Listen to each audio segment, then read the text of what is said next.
Welcome to WMLT News. I'm John Meadows. And I'm Amber North. The first student-led chapter of the United Way in the state of West Virginia is right here in Athens. Matt Kerbaway has more. We have all heard of the United Way. Their help in disasters such as floods, tornadoes, and hurricanes, their fundraisers such as 3-mile walks, and even bike races have helped raise funds for different communities in need. Now, the United Way has come to Concord's campus. The first student-led United Way in West Virginia began last fall with the help of Executive Director Michelle Williams. Put together bylaws and all that sort of thing, and elected officers. And we went to the first ever student leadership retreat at the United Way of America. The students at Concord jumped at the opportunity to help. You know, when they were told what we did in the community and want to be a part of it, that was really exciting. One of these students is Mitch Tuggle. He and the United Way have great expectations. We're trying to raise some money and so we can affect the community around here. With fundraisers planned, Concord's United Way is set to make a difference. We have some ideas to try to keep the dropout rate down here in this community because it's getting to an outrageous number, and maybe some mentoring programs with some kids in maybe Athens. But we're really going to focus on health, education, and income, and we'll try to separate the group up into what they feel most strongly about, and go with ideas from there. Although this chapter is located in a small town, this community and its members have a big heart. Matt Kerbaway, WMLT News, Athens. Over the past few years, Athens has seen its fair share of bad weather, but very few cancellations or delays. Thus far in 2009, Concord has had 2 days on the inclement weather delay schedule. David Burnside has more on student opinions of the schedule and what goes into making the decisions to delay classes. A fresh frosting of snow can add a new face to Campus Beautiful, unless you have to brave treacherous road conditions to get to class.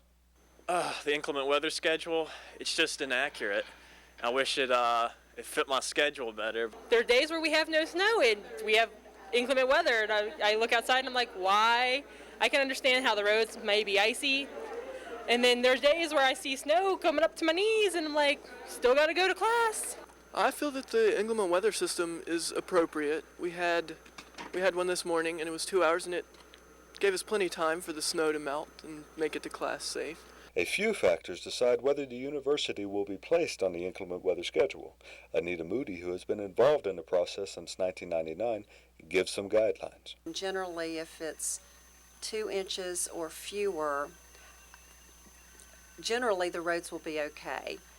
We always encourage staff, faculty, and students to make their own decision with regard to whether or not they think it's safe to travel. There actually are multiple ways that you can find out the information: television, radio, the website, and text messages. I would encourage everyone to be familiar with more than one way to find out what the announcement is. When it snows, drive slow. David Burnside, WMLT Athens. Concord is teaming up with the Princeton-Mercer County Chamber of Commerce to help with education and business activities in the area. They held their annual dinner ceremony last week to hear from some of the local business leaders and what they are trying to accomplish. Angie Coons has more. Concord University held its yearly dinner with the Princeton-Mercer County Chamber of Commerce on Thursday, January 29th. It began with a short reception in the stateroom, followed by a dinner in the ballroom with Dr. Aloya as the main speaker. Well, this is the annual fundraising dinner for the Princeton-Mercer County Chamber of Commerce. And it's one of their major events of the year in which they raise funds for their activities, where they do, they work with businesses, work with the community, they work for education and professional development, and they've invited me to be the keynote speaker tonight. So I'm going to talk about 3 things. First, I'm going to talk about a lot of the questions people ask me, like how do you pronounce your name, and do you really have 7 kids? And just as an introduction to the Mercer County community. And then I'm going to talk a little bit about higher education in West Virginia, and then highlight some of the things that we're doing in our efforts at the university to work more closely with Mercer County and Princeton. So we're going to have a chance to say hello to everybody, talk a little about higher education, a little about how we cooperate and collaborate with Mercer County and Princeton. Important topics were discussed, awards were given out, and all who attended greatly enjoyed this annual event. We do it once a year. It's a dinner where the 2008 chairman gives the gavel off to the 2009 chairman. We have 3 or 4 awards that we give out on this tonight, and it's to let the community know how our chamber did last year and what our chamber is going to do the coming year. The Chamber's mission is to promote economic development and advance professional and educational growth to businesses and communities. Reporting in Athens, Angie Coons. And that brings us to this week's edition of the Concord Minute. Brian Arnold will run down the stories from Concord's website, concord.edu, in 60 seconds. Here's Brian Arnold. Thanks, John. Welcome to 2009's first edition of the Concord Minute. I'm Brian Arnold. On Saturday, girls in the region had the rare opportunity to learn about and participate in a wide variety of sports here at Concord. February 7th was the Look Who's Playing Girls and Women in Sports Day. Activities included soccer, golf, cheerleading, tennis, track and field, softball, basketball, and relay games. Kindergarten through 6th grade girls were eligible to attend. And it looks like the Athens area will be seeing 6 more weeks of winter, this according to Concord Charlie, the university's favorite rodent. At a breakfast on Monday, February 2nd, Concord's president, Dr. Gregory Aloya, confirmed that Charlie saw his shadow again this year. The Concord Charlie tradition dates back to 1978. While most Concord students use their Martin Luther King Jr. holiday to relax, a few chose to make a difference in the community. More than 20 students joined volunteers for Virginia Tech for the MLK Day of Service Daycare Facelift Project in Blacksburg, Virginia. Students hope to answer President Obama's Renew America initiative. That's it for this week's edition of the Concord Minute. Back to you at the desk. The American Basketball Association was one of the premier basketball leagues in the world from 1967 through 1976, when they merged with the NBA. In 1999, the ABA 2000 re-emerged and now has made its way to southern West Virginia. Sean Miser has more. The Beckley-based expansion team began play this fall when the Bluefield Housing Authority chose to enter the American Basketball Association. We were trying to find a way to raise some money, and this is a basketball community, so we thought, well, we will bring basketball in, professional basketball in, and get people on our team that will be good role models for kids.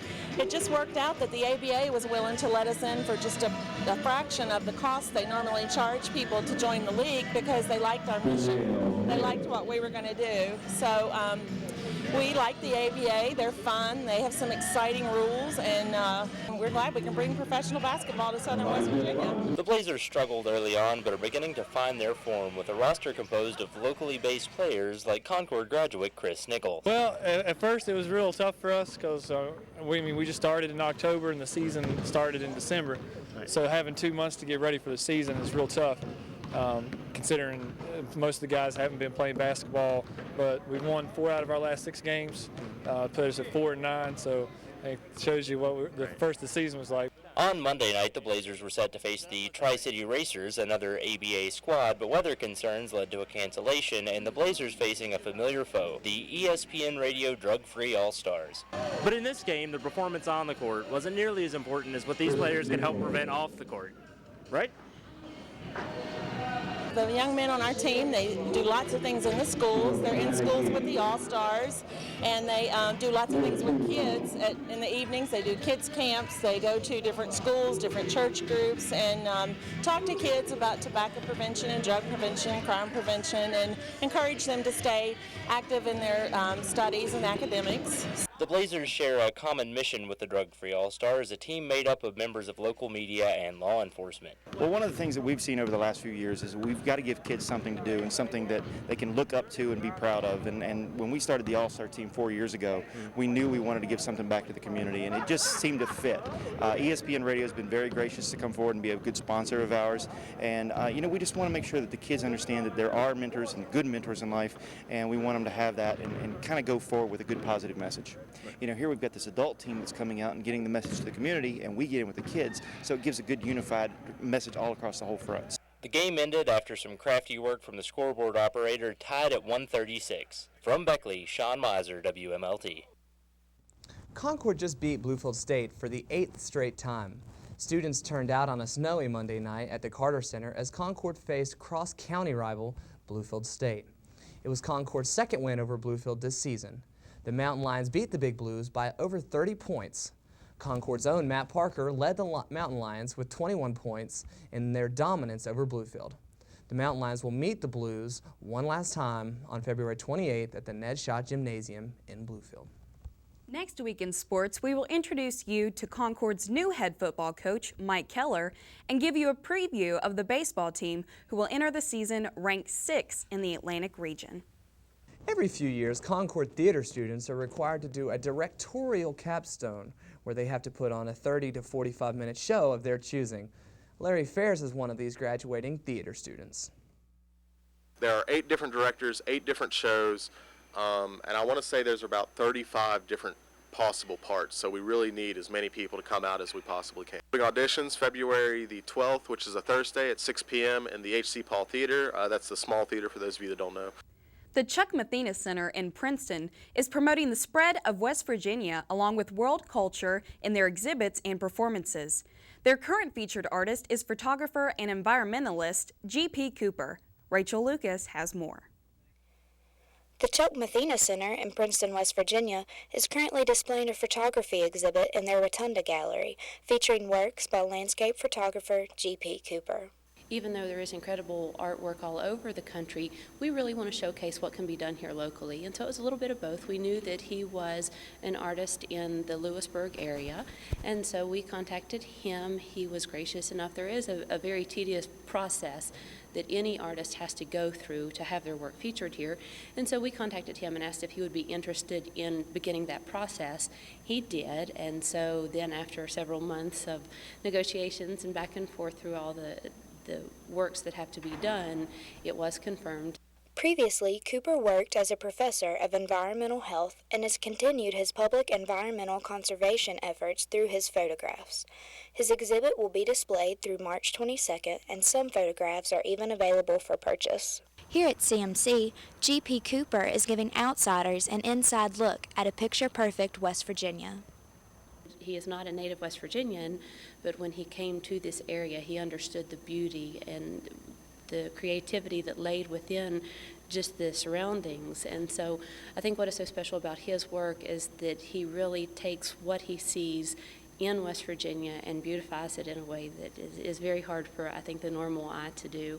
And so it's a showcase of the place that we live, and when we have tourists come through, they might not get to see all the beauty of all the seasons change, whereas if they come here, it's like they can live an entire year of West Virginia all here in one room. Reporting from Princeton, West Virginia for WMLT, I'm Rachel Lucas. And that's going to do it for this edition of WMLT News. For Amber and the rest of WMLT, I'm John Meadows. We'll see you in 2 weeks.